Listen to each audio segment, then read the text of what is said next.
So, hi mga kakaibabe, kakaiba sa inyong paningin. So, guys, ngayon kanina nga pala is, nagsampay na ako, kasi kahapon, naglaba ako, and, ngayon ako nagsampay. So, ayan, yung mga damit ko. Kanina umaga, kanina umaga, nagsampay na ako kasi para matuyo na siya. And, nagpahabol pa ako ng isa pang, isasampay. Kasi kumakain pa ako noon. Tinigil ko muna, then kumain muna ako. And after is naligo na rin ako.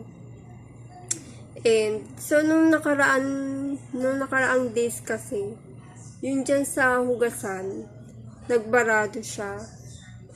Kaya nung pagpunta ko ng kusina, sabi ko, parang may tumutulo. So yung una pala may tumutunog na patak-patak. Tapos hanggang sa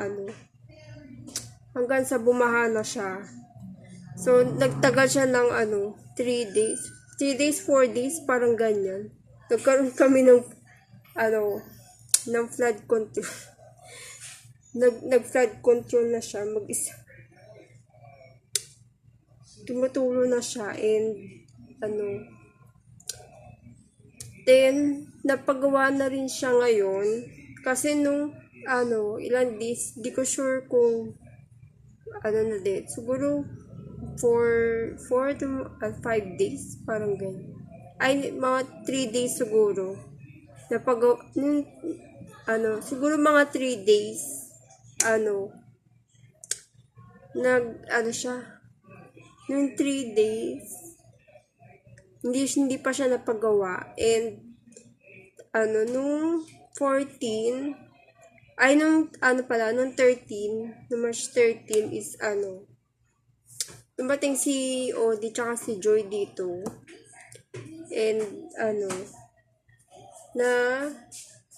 chinek yung tubo kasi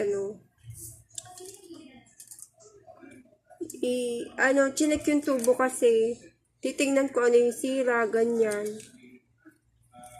And, tawag dyan. Then, ayun, in-stop na nung kapatid ko yung tubo niya sa ilalim. And,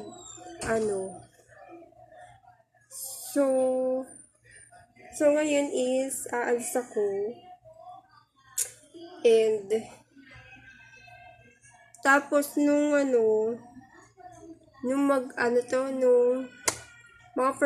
first week ng linggo, parang ganyan, ng March, is 7 months na ni Ashton. And ewan ko bakit di sila nagpadala ulit. Kasi nung kumpleto siya nung 1 month hanggang 6 months, ayan, nagpapadala sila. So ngayon itong March lang hindi. So next month ulit